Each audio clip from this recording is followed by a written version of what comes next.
Yo, what up? This is Big Cappuccino and the Great Wu-Tang Clan, Killer Bees on the Swarm. Yo, what's up, man? It's your boy Bizarre from D12. Yo, what's good, y'all? This is Doug E. Fresh. Hey, Redman is in the building. You already know. Hey guys, this is Emily Peachy. Shout out, man, to Worldwide Collaborations, man. I want to shout out Worldwide Collaborations, LLC. Shout out to the Worldwide Collaborations, LLC. World movement, beyond thousands of movements. The world movement, beyond thousands of movements. All about representing each other together. So check it. I can't go another day with this on my mind. And I think it's time for a discussion. Why you so hard? Show me that you love me, baby. Why you so hard? Show me that you care. So many days, so many nights, so many tears. I had to cry. Told me you love me. That was a lie. Loving you was a mistake. Loving you was a mistake. Loving you was a mistake. Loving you was a mistake. Play me like guitar, baby. You only love me for breathing. Play with my emotion, girl. And I don't want to be your friend. Hello. Welcome back to the Chatterbox with yours truly, King Jacob, man. And we are back on this magnificent Monday. You know, we about to get into this business, get into this political forum. November the 8th is on the way. It is sneaking up on us real swiftly and strongly. Just want to give a shout out to my media partners, the Worldwide Collaboration. And we give a shout out to my homie, Tony Armarty, that's out there in Raleigh, North Carolina doing his thing, you know, with the hit single, Loving You Is a Mistake. That's all over the place right now. So shout out to Tony Armarty. So none other, man, you know, I got one of my peoples, man, from the Chucktown, you know, Chucktown representative, you know, Charleston, South Carolina, you know, none other than, you know, my man Nate, Big Nate is in the building and gonna talk about his political run, the political forum, and why he is so invested in this political run, and why he's so invested in the community, and why he say change is coming. So get prepared. What's up, brother? Hey, what's up, man? Ain't nothing, man. So tell us about the James Allen is a PSD commissioner, correct? Correct. Yes. Okay.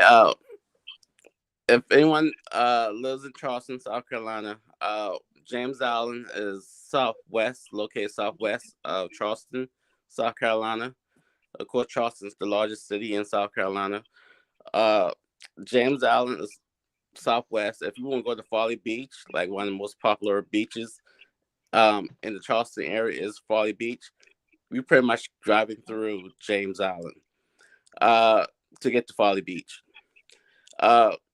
James Allen is a large suburb of Charleston. And in 1961, the State Assembly created a public service district. It's under the special purpose district. If a certain area does not have a particular service like sewer, fire,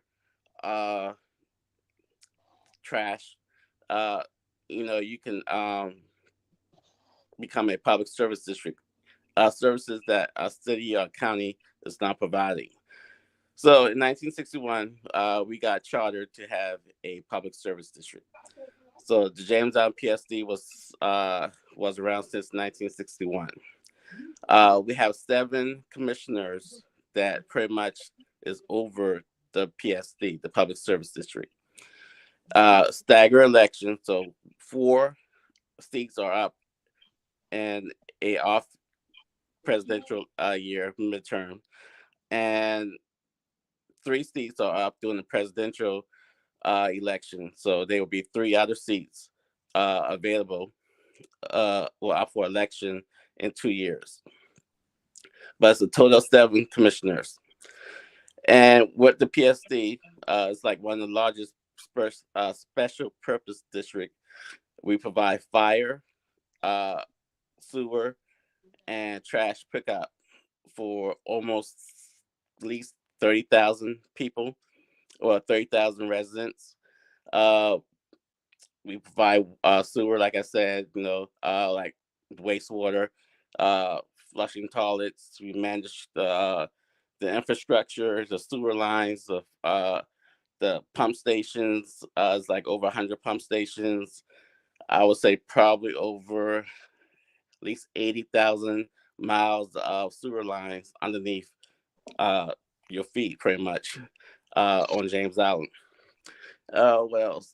We have at least 200, if not 300 employees as well. We manage, create titles.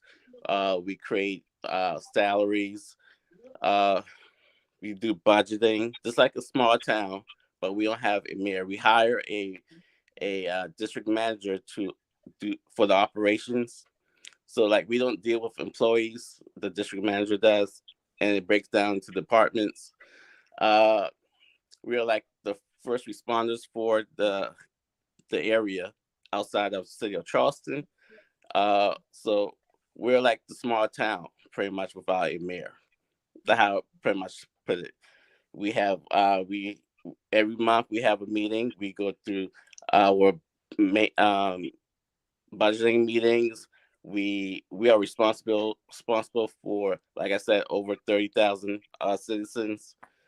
So it's really a big deal. So let's pause for a minute right there. Let me quote on what you just said. We are responsible for 30,000 citizens. Yep. That's a whole lot of people. It's a lot. There's a lot of people to be responsible for. So, what's interesting to me, man, most people, whether you black and brown, whether you white, whether you Mexican, whether you Puerto Rican, Haitian, whatever you may be, we don't look at the sewer. We don't look at the water waste. We don't look at how things are affecting the water bill, and we don't know what is something that's called 319 grant funding. Yep. That helps the environmental situations when it comes to water and when it comes to your sewer getting clean, so the smell won't pollute the air, and so the sewer won't spill over into the water. Yeah. It's a lot of times we don't even know what's all in the water that we're drinking. Especially I was warned as a kid because I'm from the country, so I drank well water. So I was warned as a kid by my granny, baby, don't you drink that city water. You know what I mean? So with that being said, man, how should citizens look at what's going on, with the sewer bill, and look what's going on with the waterworks? Okay. As far as how the bill goes, how the bill has gone up tremendously since the pandemic. Okay. No, we can talk about that. You know what I mean? Okay. And first, what you mentioned too is that we also is the closest form of government to the people. You know, like I said, we do the trash, we do the fire station, and your water bill. You know, well, the sewer bill. You know, we are the closest form of government that you actually have. And so, with that in mind, what you do, what you put inside your body is very important.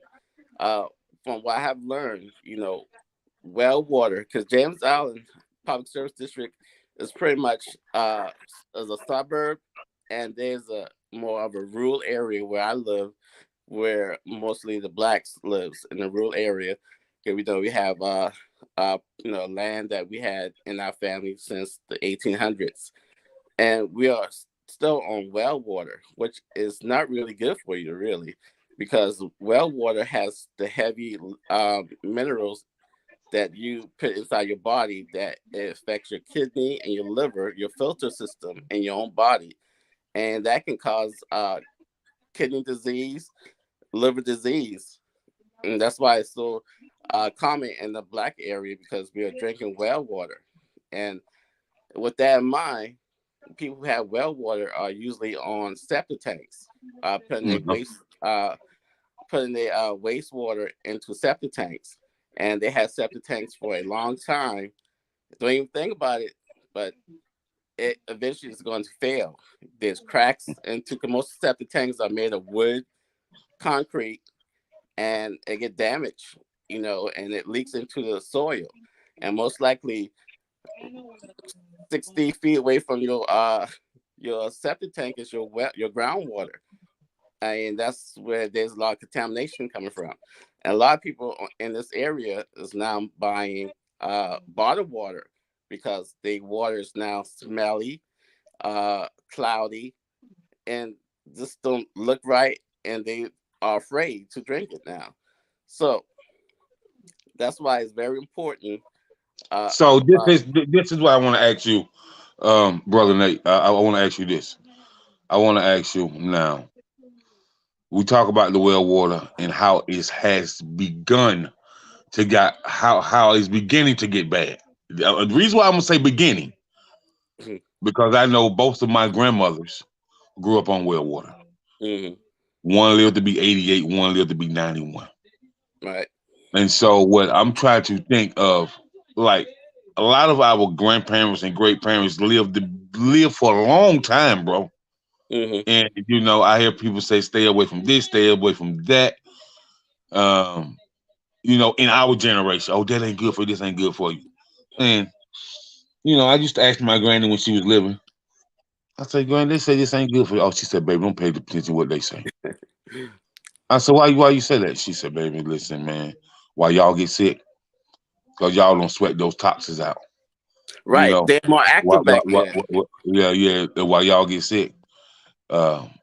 Even though y'all don't have to go through what we went through, but we in the country.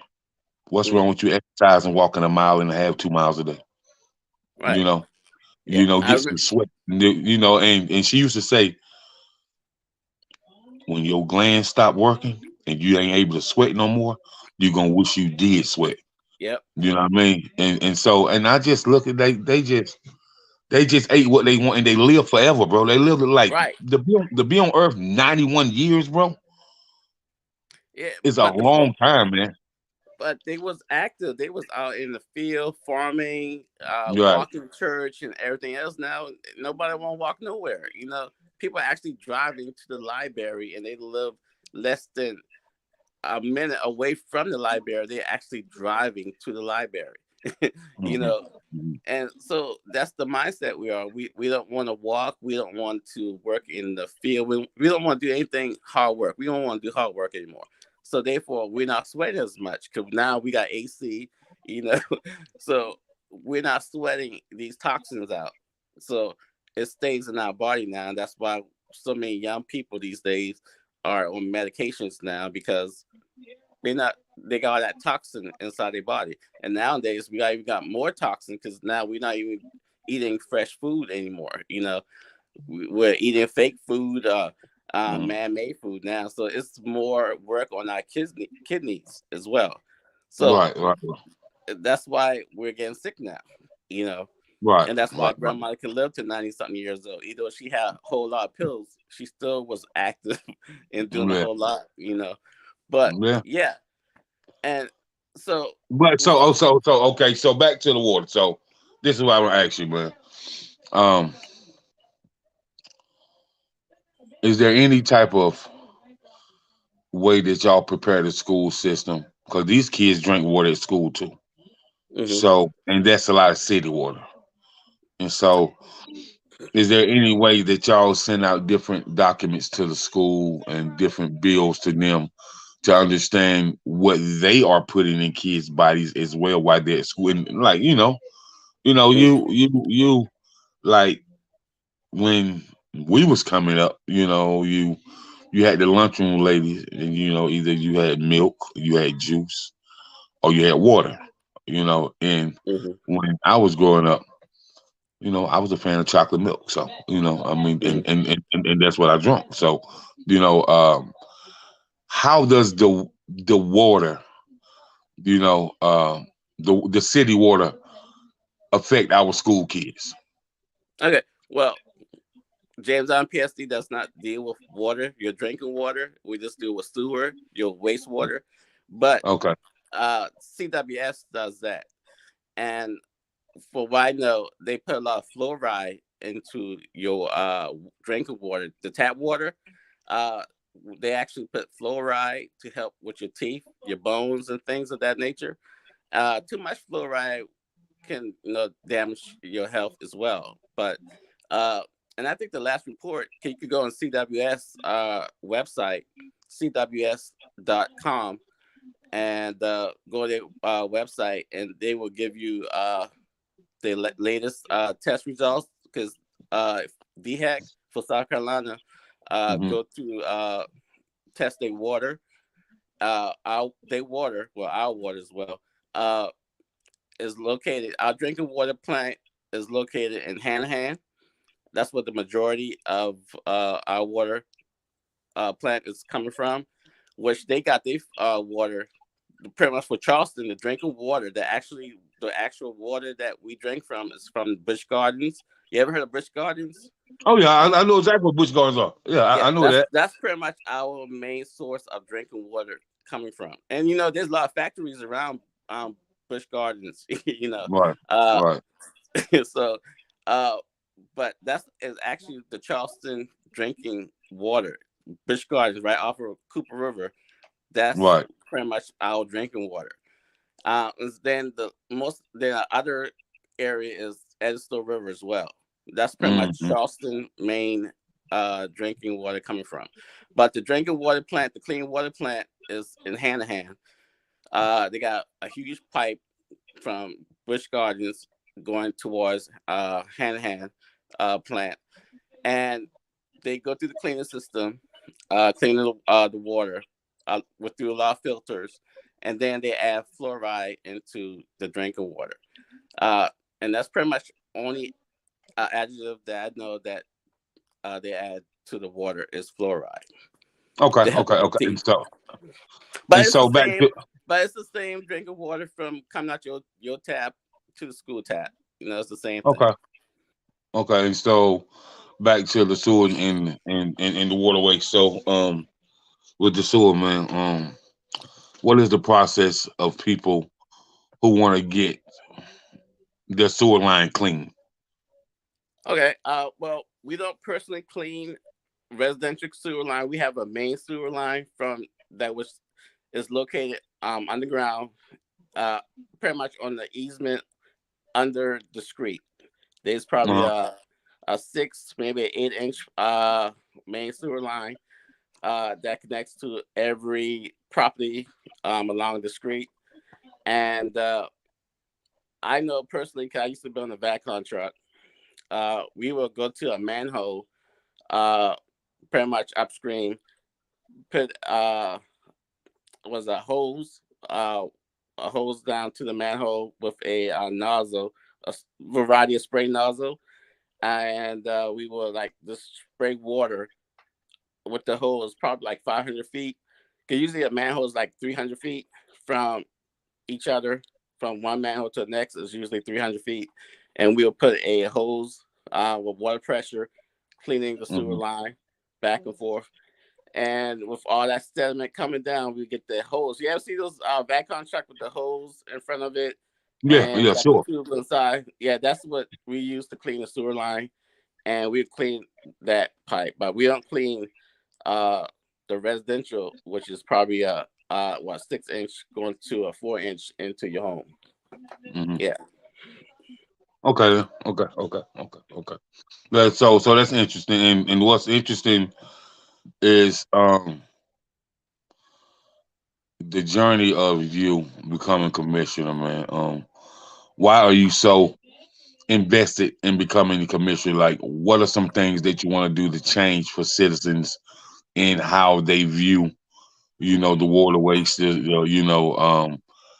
sewer bill, and how they view, how they can, how they want somebody who can get in office to change the environmental thought process, because a lot of when a lot of people think about the environmental thought process, they be like, ugh, you know what I mean? Like what? Like they've been in office for such and such years, and I don't even know who they is. They introduced themselves, they ain't did nothing. Right. But then I say, have you been into any of the meetings? The meetings are open to the public.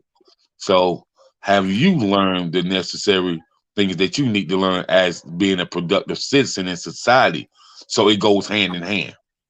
Yeah, but those meetings, is designed to fail anyway, because they have those meetings when people is actually going on their second job, or they coming home to, take care of their kids and family. So I understand that, people can't make it to the meetings, because a lot of things that goes on, people is not aware of what's going on, and if they don't want people to know what's going on, they will go to executive session and talk behind back doors while the public have to leave the building. Not leave the building, but they're not privy to the information that's being provided behind closed doors. So I'm not a big fan of meetings. Should Well, be I am, and I'm gonna tell you why. First of all, they're informative. And yeah, I'm not saying if a meeting is at 5 or 6 o'clock, but in my town, my little town Saluda, they normally host their meeting, every the city meeting is every Tuesday, every first Tuesday at 7:30, and the county meeting is every first Monday at 7:30, and the county meeting is every Tuesday at 7:30. So Right. 7:30, people normally settle down, and the meetings only be from about 7:30 to probably about 8:30, so maybe an hour long. So you still can get in there and get out, and it still don't be too late. You still can get back home and put your kids to bed, and talk to your Well, wife or whatever. So the day ain't too long. So I think that a lot of people would be open to it, especially if they have a commissioner that comes out to the neighborhood and talk to them. And like, I want to invite you exactly. to the meeting to really see what's going on. I want you to know on how you can help protect your environment, because Right. you need to know about what's going on, what's the environmental changes for you as a productive citizen. Yeah, and meeting is good, but it has to be convenient for the residents. It should be on YouTube with good audio and visual settings. Because we do have our videos on YouTube, but the audio is terrible. You can't really hear what they want. You can't really hear anything really. It's muffled. So, and I think it's intentional because I mean, it was like that for almost 3 or 4 years now. But they should make the meetings available on social media, and like I said, they don't do it on YouTube. But people need to be aware who represent them in these form of government. Yes, they need to find out, but it's on social media, not social media, but go to the website, James Allen PSD, or any other form of government website that represents you, and see who represents you and what they do. And when their terms up, or email them and see where they stand on issues. I went. Well, I used to work there, so I knew, and I have a lot of family presence here on the island as well. And I also have coworkers, well, former coworkers used to come by the house and just tell me, about the issues, blah blah blah, the complaints and things of that nature. So I was aware of the high sewer bills anyway, and so that's what was one of my platform before anyone ever told me what was the problem. I knew the sewer bill was extremely high, so that was my platform. So that's why I went to the door, knocking on doors, and telling people what are your main concerns. I was the only candidate out of the 10 candidates out there.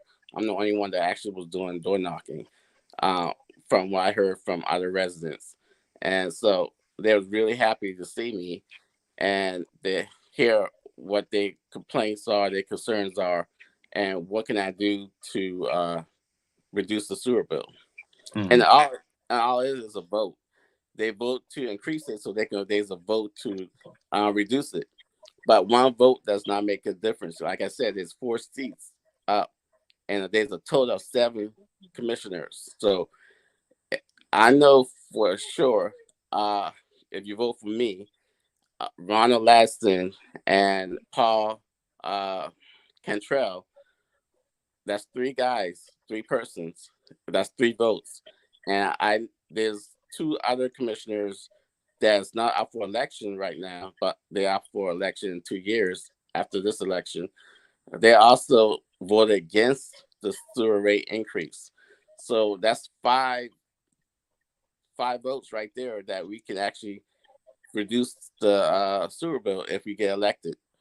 Mm. So it's a possibility. Now, if you don't elect me, I don't know where they can what could they do, because it's all about voting.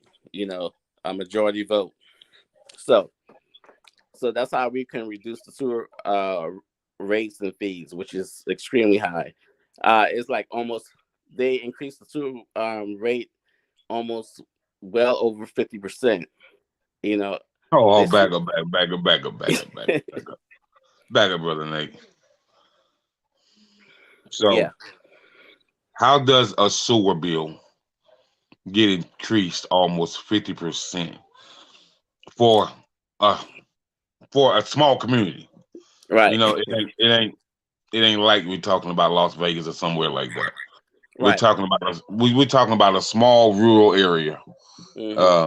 And so how does that work? And what are the so like if you're increasing it, then and you're not giving the citizens any type of tax breaks, anything like that, like that's got to be horrible. That's got to have It's somebody, pure as evil. we, It's pure evil. as we say in the black community. Oh man, boy, well she about to raise all type of hell. Yeah. And especially with things going on right now, the last thing anybody should be worried about is their sewer bill. If interest rate is going up, meaning your mortgage, your credit cards, your loans, all going up. Food costs is going up. Gas, diesel is going up. You know, it's extremely terrible right now. And they not only the sewer bill, the make your light bill, your water bill, and these other utilities are going up. But like I said, this is like the closest form of government that you can actually make a difference by voting. And we just got to vote for the right people. And yes, this is how we go by the CCF. I think it's CCF. The cubic was a century cubic feet, which Mm-hmm. one equals one cubic feet equals CCF. One CCF equals 780 gallons of water or liquid. And so, and that's, I can't remember on top of my head, it's like maybe $23. I'm not gonna quote the numbers, but it's based off that rate. times how much sewer, because you can't really measure sewer. When I was at James Allen PSD, when I was doing inspections, we would ask how many bathrooms you have in your home. So when we go to like new constructions, and we also have like as-built, like your old map of your homes and stuff like that, to the the sewer lines going to the street. So we'll know how many bathroom you have. So you just times that by your water, because your water has meter. If you don't have a meter, you get like a fee, $65 or something like that. I don't have the numbers in front of me, but it's like that. So it's basically a rate, and we can just increase the rate every year because it's gonna go up because they already did the 2024 rate increase. So what is 2022 right now? Your sewer bill is gonna be increasing almost $1, if not $2, by 2024, and that's ties with because the only way we make money is through wastewater by your water bill, your sewer bill. Everything else is governed by your tax, property taxes, and what the state gives us. I think the state gives James Allen PSD like almost $8 million every year. Then the property taxes, that varies. If some people pay their property taxes, so if you don't pay your property taxes, that's just money that's not is not into the bank, if you say. And then the wastewater, wherever we make off the wastewater fund, that also is like revenue for us. So people say, okay, well, you increasing our sewer bill. Well, what you doing with the money? Over in the unincorporated areas of James Allen PSD, there's nothing really being constructed, nothing being built, nothing at all. Okay, same old. So what you saying is same old. Would you saying that with you becoming commissioner elect, you know what I mean? Mm-hmm. A newly commissioner and taking your spot, taking your spot as a commissioner to really engage with other community leaders as well as the citizens in the community, and as well as granting them with some education for them to understand how things work. What would be your infrastructure or to get them to see things your way? And is there a strategic plan that you would have laid out, like a handout that you would pass out so they can say, oh, he's going to do this, that, and the third, but he wants us involved in this. And so this is the day of the meeting every month. And he's going to talk about quarterly budgets. He's going to talk about increase, decrease. He's going to talk about, what happens, square footage when it comes to the waterways and how it affects every house, going this way, or how it affects the rural area in which, a lot of people they overlook people that's in the county and they just look at people that's in the city limits. And so what would be the infrastructure for that? See, that's the same problem that we have with the James Allen PSD. See, recently within the James Allen PSD, we got a town formed within the PSD called the Town of James Allen. Mm-hmm. Everybody in the PSD, how I would say, everybody who lives in the town of James Allen, they get a tax discount, tax credit. Okay. Mm-hmm. If you go online, if you see, type in the Town of James Allen, that's what you're gonna see.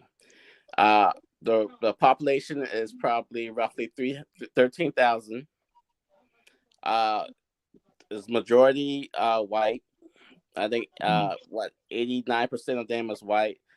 The median income is like $88,000. So there's like on the higher middle class, the high end middle class people. Okay. like I said, the majority of them are white. I think it's only 856 black people lived in the town of James Island. Now, the unincorporated area is roughly, I would say, 8,000 people, and there's like maybe up to 1,500 blacks, and that's pretty much on the low middle class to middle class areas. Okay. Now, remember, I just said the town of James Island get a tax credit, and mind you, out of the 7 commissioners, there's pretty much all commissioners except for one lives in the town of James Island currently. Wow. Okay, you following me? Wow. And so we only got one commissioner that lives in the unincorporated areas. Okay, so if you look at the town of James Island, you can see they're doing a $7 million sewer. They put a sewer line underneath the James Island Creek. It costs like $7 million. They're moving forward with a $5.4 million new fire station, and the only reason that we doing that because it's too small. They already put a $6.8 million fire station already in the town of James Island. Okay, you following me? Now, if I follow you, bro, because the reason I follow you so much, because I've been trying to figure out for the last 20 years where does these small towns get all this money from, and they be getting they get money to build stuff, but the small town never grow. They just have all this money, it's so bad. We paying taxes, but we don't see nothing. Right. And then you talking about the highways and the roads, man. You would think that you're in New York City. How many potholes been in these small towns, man? Yeah, and I'm at the point. I think unincorporated areas is not really a good thing to be in. I think that we need to be into a town limit instead of being in the unincorporated area.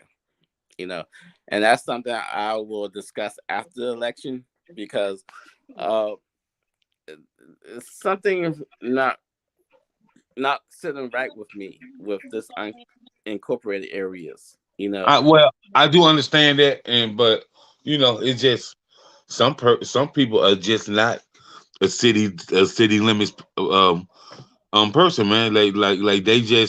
They like their rural area. They like to walk outside. They like to go out back. They like to hunt and fish. Like they just got no services. You paying taxes, well, but you got no services. I mean, you don't, man. But a lot of people that's country in the rural areas, man.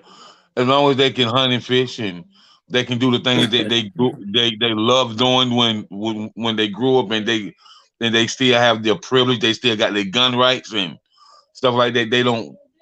I'm not saying they don't care. They care, but that's their peace of mind, being able to, hunt, fish, and this is 2022 now, and we need some infrastructure. We need some sidewalks. We need some green space. But at the same time, man, the people who pass the laws, our local government, city council, and nobody valued the county councilman. Mm-hmm. They always value the city councilman, man. Mm-hmm. Nobody value that the crops that once upon a time was grown in the county, and the city people wouldn't be able to eat if it wasn't for the county people. Mm-hmm. So I just think that you just got them country folk that just love the country, man. But it's somebody like you that can get them to see things in a more where they hold their county councilmen accountable. See, that's the thing. You have to hold elected officials accountable. And if you do not hold them accountable, man, then that accountability goes out of the window. So if you don't hold your elected officials accountable, then, they think everything all right, and they know it ain't all right, man. Right. But if ain't nobody pushing the issue, they ain't gonna push it because there's more work for them to do. Right. And I think we need to do some whole lot of work right now because Yeah. we're paying a whole lot of taxes. And like I said, the town gets a tax discount. So we're paying more than the town puts in, While they getting a tax discount, the unincorporated areas is putting in more and probably and more in taxes, And it's like we're not really the well-off group anyway, but we pay more in taxes. I mean, in taxes, but yet we're not benefiting from any of these infrastructures that are being built. Mm-hmm. Yeah. So it's not right. It's not right, and it can't go on anymore. And that's Right. another thing about my platform too is not just increasing the sewer. I mean, reducing the sewer rate, also creating single member districts. What we have to go to the state to the state get charter us, so the state have to change the charter. The state House of Representatives have to change the charter to make us into single member districts, and yet once we get that approved, we can start, designing a fair districts, 7 districts. I believe we should just drop down to 5 districts instead of having 7 commissioners. We should have 5 commissioners, but we should break into single member districts so that we can have representation. It sounds like a great idea to break in single member districts so you can have the proper representation. Exactly. You can devote more time to the people, not only just devote time to them, but getting them to understand, what's going on inside and out, getting them to understand how they should look at the synopsis of the quarterly budget and how the quarterly budget can affect them, how it may not affect them, and how the quarterly budget could be written all wrong, but they keep it that way because nobody holds them accountable. Again, accountability is everything. Because we got 7 commissioners, that is elected by at large. I mean, it's a popularity contest. Whoever gets the 4 highest votes gets in. No matter where part of James Allen you're from, you can. I mean, if me and Ron Lasson does not win, and Franny, because we're the only 3 that does not live in the town of James Allen. We are in the unincorporated areas. So if we don't win, we have a majority again of commissioners living in the town of James Allen. So the town of James Allen can get anything. Only thing we're gonna get is crumbs. If we get that in the last couple of years, we haven't got anything. Nothing at all. Okay. Well, man, I'm telling everybody to go out and vote for you. Go out and vote for Brother Nate, man. Good guy. He knows his stuff. He's for the community. He's for the people.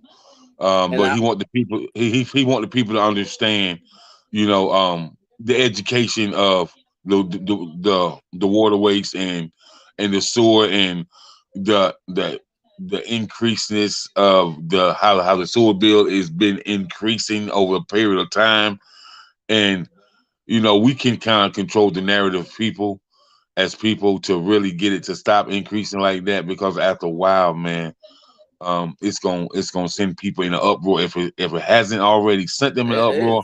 I mean, people is very upset. They already upset. Okay.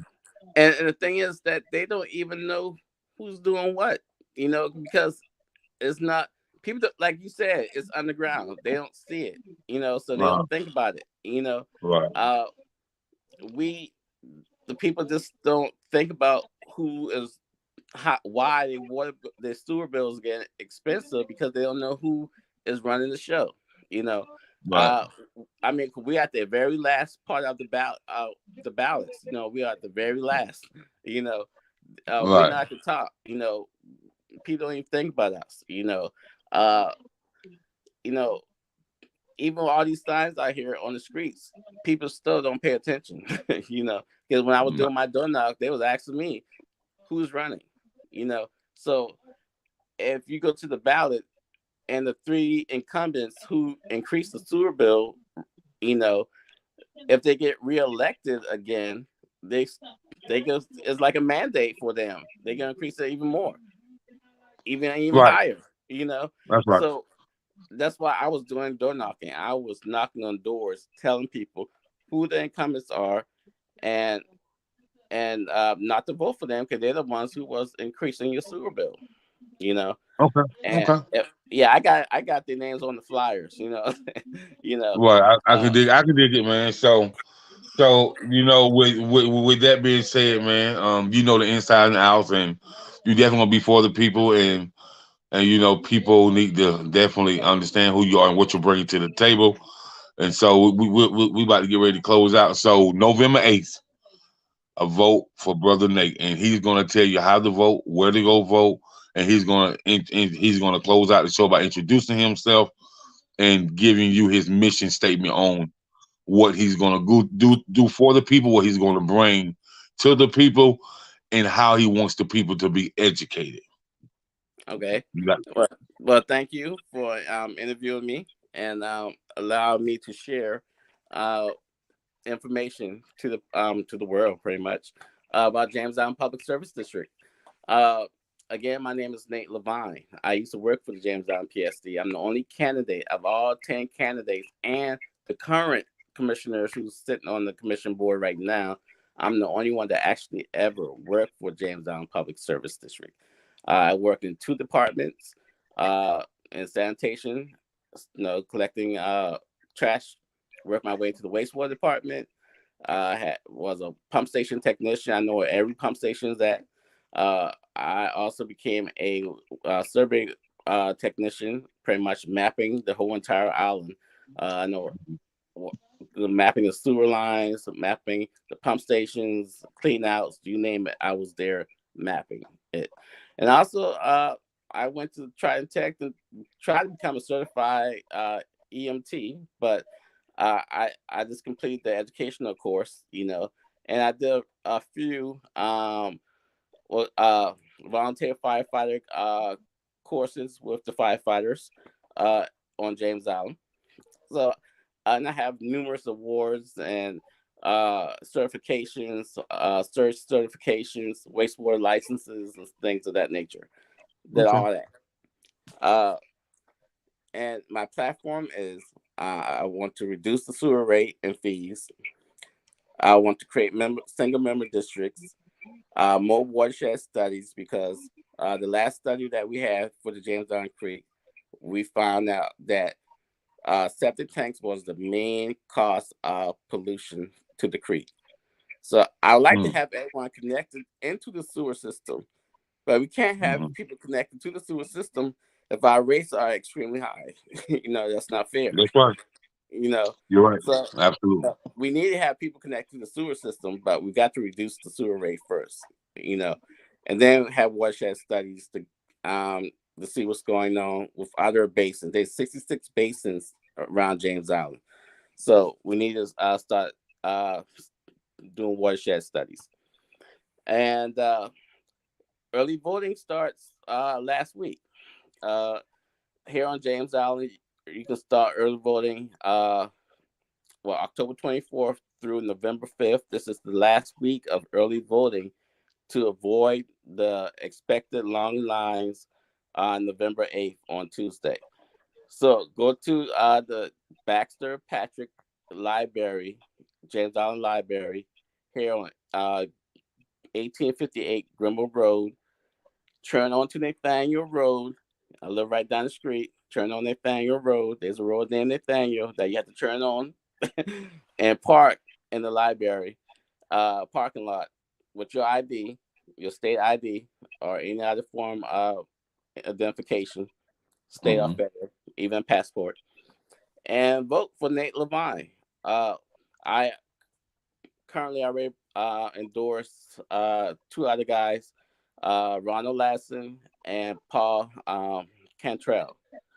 I already talked to them personally, text them personally, ask them a few questions and things of that nature, because one vote does not make a difference, So we need to be, we need to have people who are like-minded, who's going to vote to reduce the sewer rate. That is like the main number one thing, because when I knock on doors, That's what everyone was saying. Who increased these sewer rates, and what can we do? And I told them Right. that we could reduce it. And it's all about matter of votes. Yes, it does. Okay, but we can't do it quickly at one beginning because we have to look and see with these increases where it ties into funding. You know, these wasteful fundings that they have done, these projects and stuff like that. We do have to pay it. You know, so by That's right. going forward from 2024 onward, we can start reducing the sewer rates. You know, and another thing too, my platform is cut spending. Like I said, there's a $7 million project, you know, with a new sewer line going underneath the James Island Creek. It's not a necessity. You know, the new fire station is not a necessity. You know, these are not top priority things. This, especially now with everything going still costing so much now, we need to delay a whole lot of spending right now. We need to cut spending on the operational side, on the administrative side, and just chill right now to see where this inflation and cost hikes what it's going to do. And so yeah, just delay some of these things right now because it's not a top priority right now. We need to fix what we have right now, which is the infrastructure that we have right now. And these new projects, new infrastructures is just not. It's like putting, like I say, it's like putting clean clothes on a dirty body. You know, don't create new infrastructure on top of old, corrosive pipes, because they're all connected. You know, so all you're doing is just ruining the new with the old. You know, so it's don't make sense. So you're wasting a whole lot of money. It's called wasteful spending. That's what it is. You know? Okay. So we need to cut down on the new infrastructure. We got to fix the old one first. You know. Yeah, I can dig it. I can dig it, man. I can dig it, man. So yeah, that's what's up, man. About. You know, common sense stuff. You know, right? It's not brain surgery we're doing. It's common sense stuff, and that's what's lacking in government right now. Everybody's in this bubble, and they don't understand what's going on because they're not talking to the people. And that's what I want to do. I want to be transparent. I want to talk to the people, tell them what's going on, educate them on everything that I vote for, you know. But right now, cutting the sewer rate, cutting spending, I'm just going to be a no candidate right now. No, until it makes sense. And that is fixing, you know, and that's it. Okay, cool. Okay, man. I want to thank you once again for coming on, man, and sharing your journey, and just giving us a synopsis from the political sense. Just giving us, you know, what it is that you want to really do for the people, you know, with becoming a new commissioner. I want to thank you once again, and you're welcome back anytime. No problem. And early voting starts 8:30 a.m. to 6 p.m. Monday through Saturday. Yes, you can vote on Saturday. This is your last Saturday you can vote. So go to the James Island Library and cast your vote for Nate Levine. You heard it first. The Chatterbox with King Jacob. Peace, blessings. We out of here. See y'all November 8th. All right. Thank you.